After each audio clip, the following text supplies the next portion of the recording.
देवघर में एम्स के उद्घाटन को लेकर शुरू हुई सियासत। बीजेपी महागठबंधन के बीच तू-तू मैं जारी। बीजेपी सांसद पर लगा आरोप। झारखंड में करोड़ों का हुआ घोटाला। 12 निजी अस्पताल में आयुष्मान योजना के तहत हुई लूट। 7.78 करोड़ का लगा चंपत। सरकार के दावों को अंगूठा दिखाते हालात। झरिया में पेट पालने के लिए सैकड़ों लोगों की जीविका का जरिया बना कचरे का ढेर। और धनबाद की नेशनल शूटर कोनिका को मिला सोनू सूद का साथ। खेलने के लिए भेजी 2.5 लाख की जर्मन राइफल। शूटर ने ट्वीट कर मांगी थी मदद। नमस्कार, आप देख रहे हैं डीटीवी भारत और आपके साथ मैं हूं शर्मिला जान। खबर झारखंड में सबसे पहले बात करेंगे देवघर की, जहां देवघर में एम्स के उद्घाटन को लेकर राजनीति तेज हो गई है, जिसको लेकर बीजेपी सांसद निशिकांत दुबे पर गंभीर आरोप लगाते हुए महागठबंधन के नेताओं ने चुनौती दे दी है।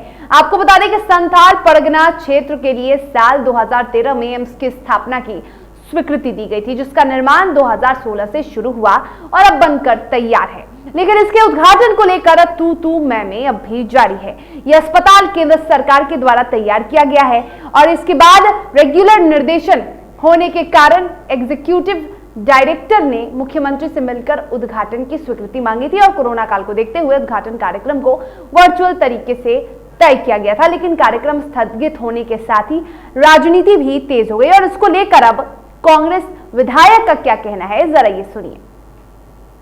देता हूँ, कहाँ नहीं बुलाया। एम्स जो उद्घाटन होगा, जमीन हमारा है, सब कुछ हमारा है। तो धमकी देके कहा कि नहीं हमको नहीं बुलाएगा तो ईंट से ईंट बजा देंगे, तो वहाँ इरफान सारी खड़ा रहेगा, याद रखिएगा। तो उनकी शिकायत हर्षवर्धन से भी की गई, जो स्वास्थ्य मंत्री है। मैं कहना चाहता हूँ, हमारे माननीय मुख्यमंत्री जी सक्षम है उद्घाटन करने के लिए। जमीन हमारा है, हवा ऊपर से हवा ट्वीट के माध्यम से कहिएगा कि नहीं हम जाके वहाँ नहीं होने देंगे। दिखाइए गर्मी, देखते कितना गर्मी है। और एम्स में उद्घाटन को लेकर जुबानी जंग अब तेज हो चुकी है। कांग्रेस विधायक इरफान अंसारी का भी बयान सामने आया है। बीजेपी महागठबंधन के नेता अब आमने सामने हो गए हैं। सांसद निशिकांत दुबे पर गंभीर आरोप भी लगाया गया। बता दें, एम्स उद्घाटन को लेकर जुबानी जंग तेज हो चुकी है और अब राजनीति शुरू हो चुकी है।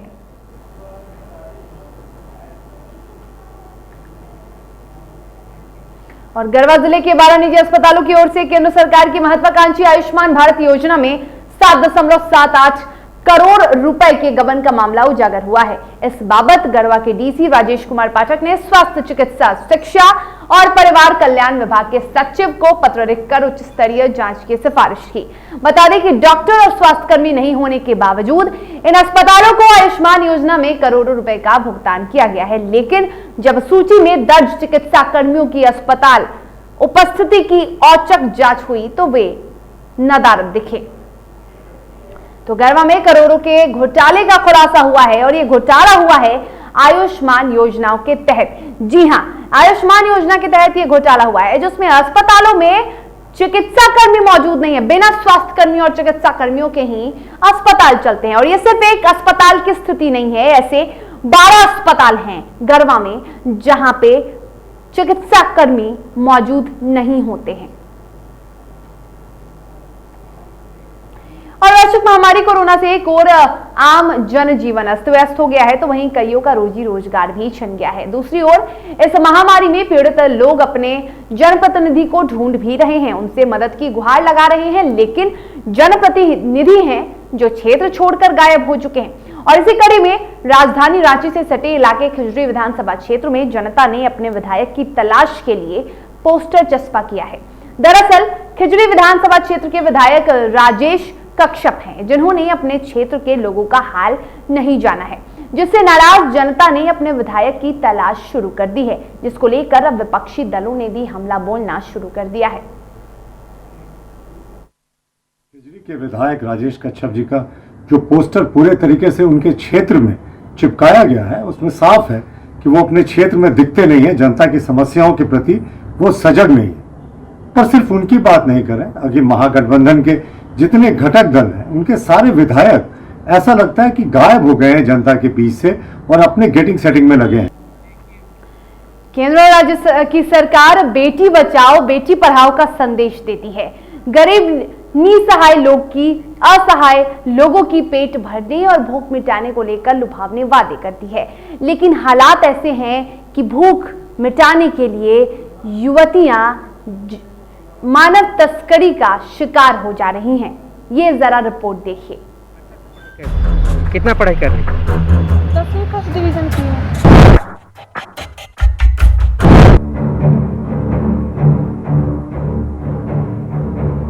सुना आपने, प्रतिभा भी है, पढ़ने की ललक भी है, लेकिन गरीबी ने बिकने पर मजबूर कर दिया है।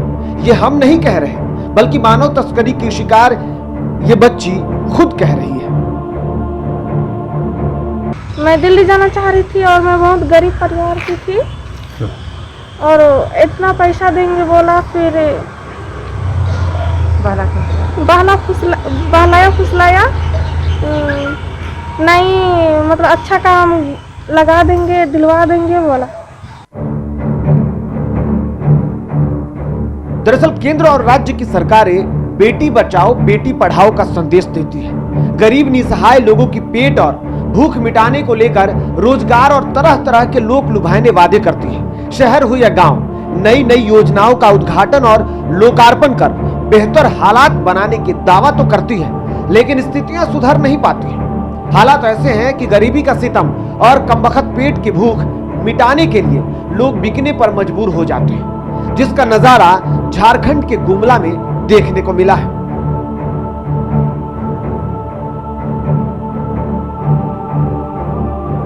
मामला झारखंड के गुमला जिला अंतर्गत जारी और डुमरी प्रखंड की है, जहां उड़ीसा निवासी मंटू दास नाम के एक युवक ने पैसा कमाने और बेहतर नौकरी का झांसा देकर झारखंड की 3 नाबालिग युवतियों को दिल्ली ले जा रहा था, जिसे संदिग्ध अवस्था में देखकर रांची रेलवे स्टेशन पर पुलिस ने पूछताछ के दौरान मंटू को गिरफ्तार किया और युवतियों को उससे मुक्त कराया। आदमी जो है उड़ीसा का है, पैसे से वो मानव तस्करी का ही काम करता है, जिसका अच्छा खासा नेटवर्क बना हुआ है दिल्ली में, और लोगों के कहने पर बच्चियों को काम में लगाता है। इन लोगों को बहला फुसला के ले जाया जा रहा था स्टेशन में। हमारा टीम है वहाँ पे आरपीएफ का, जिनसे हम लोग हमेशा समझ से बैठा करके अपना काम करते हैं। तो उनको सूचित किया गया, जिसके बाद फिर सारे बच्चों को नियुक्त करके रखा गया संरक्षण में, और उस मानव तस्कर को आज हम लोग लगभग 2-2:30 बजे थाना पहुंचे हैं, प्राथमिकी दर्ज की गई है। वही मानव तस्करी से मुक्त होने के बाद पीड़िता ने आगे की पढ़ाई की बात को स्वीकार करते हुए आगे कहीं भी नहीं जाने की बात को स्वीकार किया है। आप दिल्ली जाना चाह रहे थे। अब आप तो घर जाएगी ना? जी हाँ। अब किसी के बहकावे में नहीं ना आएगी? नहीं, कभी नहीं। अच्छे से पढ़ूंगी। अच्छा से पढ़ाई कर। जी। कितना पढ़ाई कर रही? 10वीं फर्स्ट डिवीजन की हूँ। अब सबसे बड़ा सवाल उठता है कि मानव तस्करी दुनिया भर की एक गंभीर समस्या है, जिसको लेकर साल 2010 में संयुक्त राष्ट्र महासभा ने इस घृणित अपराध के खिलाफ कार्रवाई करने के लिए अंतर्राष्ट्रीय समुदाय को प्रोत्साहित करने के लिए मानव तस्करी से निपटने के लिए वैश्विक योजना को अपनाया था। लेकिन क्या ये योजनाएं सिर्फ चर्चा करने के लिए है? क्या ये योजनाएं सिर्फ वैश्विक स्तर के नेताओं और प्रशासन के लिए बैठक करने का माध्यम भर ही रहेगा, या जमीनी स्तर पर भी इसकी कुछ सफलता देखने को मिलेगी? अब ये तो वक्त ही बताएगा। और वक्त हो चला एक छोटे से ब्रेक का। ब्रेक के बाद खबरों के साथ जल्द हाजिर होंगे।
गरीबों को मिल रहा चावल और आटा,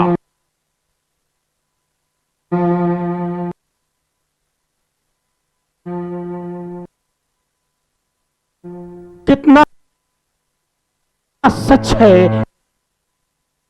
ये सरकारी डाटा।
और ब्रेक के बाद एक बार फिर से आप सभी का स्वागत है। खबरों में आगे बढ़ेंगे। लॉकडाउन में लोगों के मददगार बनकर उभरे बॉलीवुड अभिनेता सोनू सूद ने धनबाद के राष्ट्रीय निशानेबाज कोनिका लायक को 2.5 लाख रुपए की जर्मन राइफल भेजी है।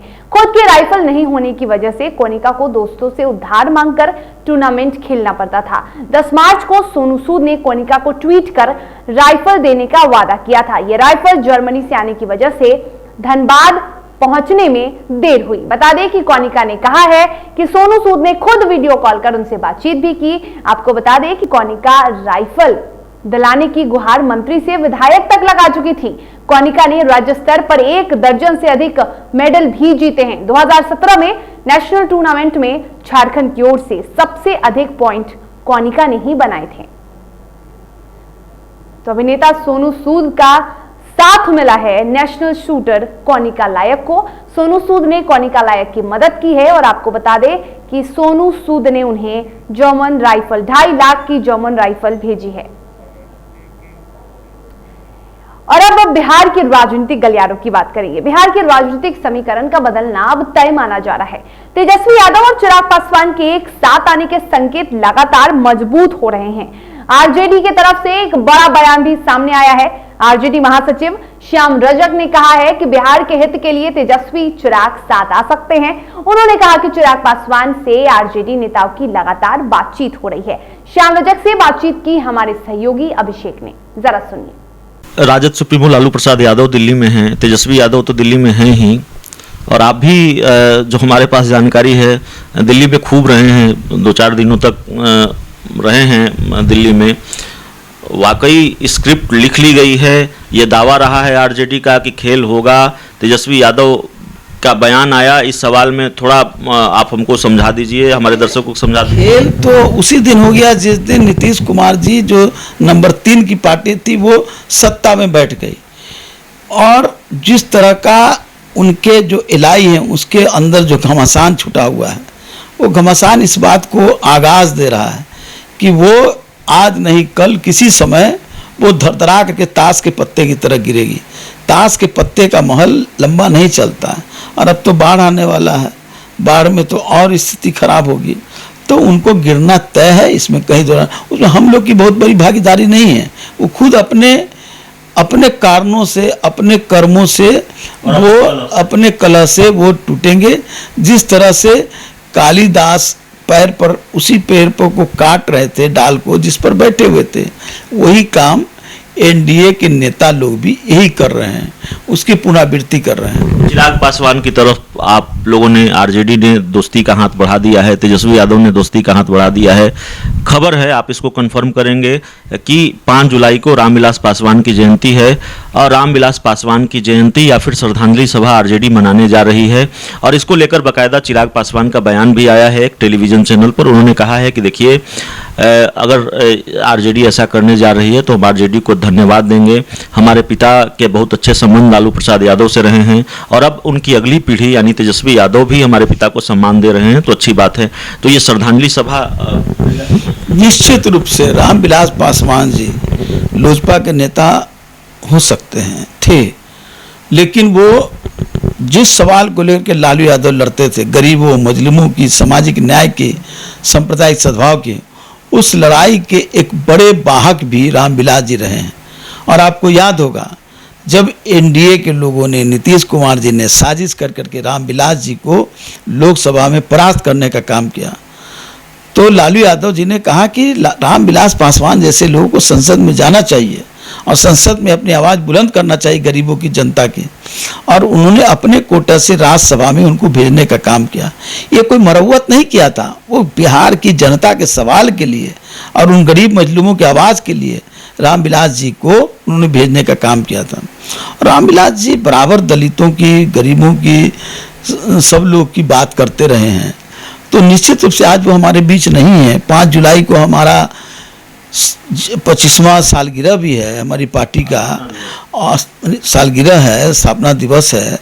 1997 5 जुलाई को हम लोगों ने ही उस समय गठन किया था लालू यादव के नेतृत्व में, और जो सवाल थे गरीबों के सवाल को लेकर करके। और 5 जुलाई को ही रामविलास जी की जयंती है, आज वो हमारे बीच नहीं है, तो हमारा कर्तव्य बनता है कि हम उनकी जयंती मनाएं, क्योंकि वो जयंती उन लोगों का इसलिए मनाते हैं कि हम भी अपने आप को गौरवान्वित महसूस करें और गरीबों को ये लगे कि हाँ, उनकी आवाज़ बुलंद करने वाले लोगों को हम याद कर रहे हैं। इसलिए हम रामविलास जी की जयंती हम मनाने का काम राष्ट्रीय जनता दल कर रहा है। हम पहले जयंती मनाएंगे, उनकी श्रद्धांजलि देंगे, उनको पुष्पांजलि करेंगे। उसके बाद 11 बजे हमारा पार्टी दफ्तर में दीप जला करके तेजस्वी जी और दिल्ली में लालू यादव जी दीप जला करके उद्घाटन करेंगे। उसके बाद उसका कार्यक्रम चलेगा। पहले रामविलास पासवान की जयंती मनेगी, उसके बाद पार्टी का स्थापना दिवस का कार्यक्रम। निश्चित निश्चित निश्चित। एक सवाल यह भी है सर कि 5 जुलाई को रामविलास पासवान की जयंती है और उसी दिन से चिराग पासवान अपनी आशीर्वाद यात्रा भी शुरू करने जा रहे हैं। सिर्फ आरजेडी रामविलास पासवान की जयंती मनाएगी या चिराग पासवान के आशीर्वाद यात्रा में भी उनके साथ? नहीं, आशीर्वाद यात्रा उनकी अपनी पार्टी का है, उसमें हम लोग को कोई मतलब नहीं है।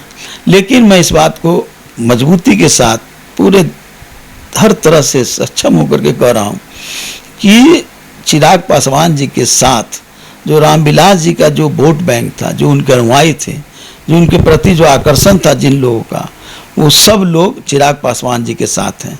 लाख एनडीए के लोग तोड़ने की कोशिश करें, ये हनुमान अपने आप को साबित करने में लगे हुए थे, लेकिन उन्होंने हनुमान को, इतिहास भी रहा है कि हनुमान कभी सत्ता में भागीदार नहीं रहा है, हनुमान सेवक रहा है। इनको भ्रम था कि हमको सत्ता में भागीदार देंगे, तो सत्ता में भागीदार की जब बात की है तो इनको एकलव्य बना दिया, इनका अंगूठा काट करके इनको पार्टी तोड़ दिया।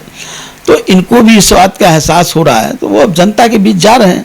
तो मेरी शुभकामना है कि वो उसमें सफलता प्राप्त करें, क्योंकि जनता आकर्षित है उनके लिए। चिराग पासवान तेजस्वी यादव को अपना छोटा भाई कहते रहे हैं। बिहार की सियासत में छोटे भाइयों और बड़े भाइयों की दोस्ती दुश्मनी खूब चर्चित रही है। राजद सुप्रीमो लालू प्रसाद यादव और नीतीश कुमार भी छोटे भाई बड़े भाई हैं। इनको बिहार ने, देश ने साथ आते देखा है, अलग होते देखा है। क्या चिराग पासवान और तेजस्वी यादव एक साथ आते दिखेंगे? एक अनुभवी राजनीतिज्ञ के तौर पर श्याम रजक क्या देख रहे हैं आने वाले दिनों में? आज पूरा देश कड़ा रहा है और बिहार तो संक्रमण की दौर से गुजर रहा है, चाहे आर्थिक रूप से हो, सामाजिक रूप से हो, शैक्षणिक रूप से हो, या जो न्यायपालिका में जिस तरह से उनके साथ अन्याय हो रहा है, इन सारे सवालों को लेकर के पूरी जनता जो है वो अपने नज़र टिकाए हुए है कि कौन हमारे सवालों को लेकर सड़क पर आएगा। तेजस्वी जी के नेतृत्व में महागठबंधन आगे आया हुआ है। हम आशा करते हैं कि इस सवाल पर चिराग जी में भी वो भावना है और आने वाले समय में मेरी अपेक्षा है कि चिराग जी भी जब ये सवाल पर वो लड़ना चाहते हैं तो निश्चित ये दोनों भाई मिल करके और दोनों लोग मिल करके महागठबंधन के साथ मिल करके और इसकी लड़ाई लड़ें, क्योंकि देश को गुलाम बनाने की साजिश की जा रही है और वो बहुत निकट समय है। अगर हम नहीं चेते तो देश को गुलाम बनाने से कोई रोक नहीं सकता। चिराग पासवान ने एक और बात कही है। चिराग पासवान ने ये कहा है कि देखिए, कई दलों में हमारे मित्र हैं। बीजेपी के नेताओं से हमारी आधिकारिक बातचीत हुई है, नहीं हुई है, वैसी कोई बात नहीं है, लेकिन कई दलों में हमारे मित्र हैं, उनसे हमारी बात हुई है। क्या लालू जी से चिराग की बात हुई है? आरजेडी के बड़े नेता से चिराग पासवान की बात हुई है? आपसे चिराग पासवान की बात हुई है? देखिए, बातें लोगों की होते रहती है, राजनीति अलग है, संबंध अलग है। हमारे संबंध तो रामविलास जी के पारिवारिक संबंध रहे हैं और मैं तो उनके बहुत ही प्रगाढ़ संबंध रहे हैं, चाहे दलित सेना के सवाल पर रहे हो, चाहे उनके बहुत सारे सवाल पर, चाहे वो जब लोक दल से उनको निकाला गया था उस समय चंद्रशेखर जी के साथ जोड़ने का काम मैंने ही किया था और उनको चुनाव लड़वाया था। वो हार गए थे, लेकिन हम लोगों ने उत्तर प्रदेश से चुनाव लड़ाया था, वो हार गए थे। जगपाल सिंह जो लोक दल के थे वो जीते थे, लेकिन हमारा संबंध रहा है और वो संबंध है। पूरे प्रकरण के बाद कोई बातचीत हुई? हमारी बराबर बात होती रहती है, लेकिन बात का मतलब नहीं, कोई राजनीतिक बात नहीं होती हमारी हरदम। जिस दिन उनके भाई ने, रामविलास जी के भाई ने दगा दिया, उस दिन भी हमारी बात हुई। लगातार जरूर हमारी चिराग प्रधान से, हमारी भाभी जी से और लोग से बात होती रही है, पहले भी बात होती रही है। जब हम जदयू भी छोड़ रहे थे उससे भी हमारी बातचीत होती रहती थी, जब जदयू में थे तब भी बात होती थी। सर, एक आखिरी सवाल है हमारा, और ये सवाल राजनीति से जुड़ा हुआ नहीं है। चूंकि आप एक संजीदा राजनीतिज्ञ हैं और बहुत सुलझे हुए राजनीतिज्ञ हैं, बहुत संवेदनशील सवाल है अश्लीलता को लेकर। एक भाषा को जिस तरीके से गंदा किया कुछ भोजपुरी कलाकारों ने मिलकर, और जिस तरह से गंदगी परोसी जाती रही है, हमारा चैनल भी लगातार उसको लेकर अभियान चलाया जाता रहा है। क्या और इस तरह के गाने कि हम आपके साथ शेयर नहीं कर सकते, हमारे और आपके बीच उम्र का जो फासला है, एक पत्रकार के तौर पर भी हम उन सवालों को आपके सामने नहीं रख सकते कि किस तरह के गाने आ रहे हैं आजकल। क्या होना चाहिए इस गंदगी को दूर करने के लिए? देखिए, भारत सरकार के सेंसर बोर्ड होते हैं और राज्य सरकारों के पास भी जनसंपर्क विभाग है जो इन चीज़ों को बहुत ही, सूचना एवं जनसंपर्क विभाग इस चीज़ों पर नज़र रखती है और चीज़ों पर, और कला एवं संस्कृति विभाग जो है वो भी इन चीज़ों पर बहुत नज़र रखती है।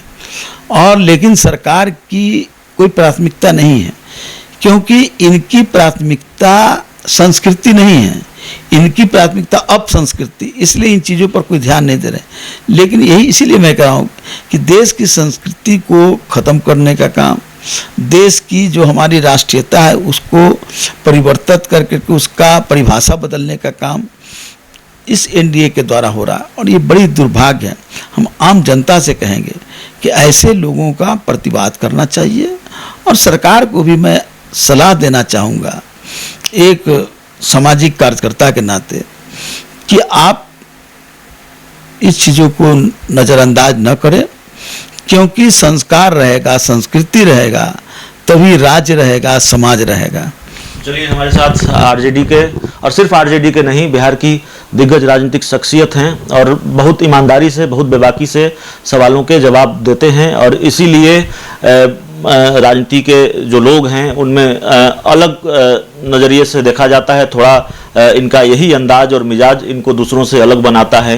तो श्याम रजक जी से हम बात कर रहे थे, जो भी राजनीतिक सवाल हैं मौजूदा परिप्रेक्ष्य में, मौजूदा राजनीतिक घटनाक्रमों को लेकर, उसको हमने समझने की कोशिश की, उसके जवाब तलाशने की कोशिश की। इस पूरे इंटरव्यू में इतना ही। बहुत बहुत धन्यवाद।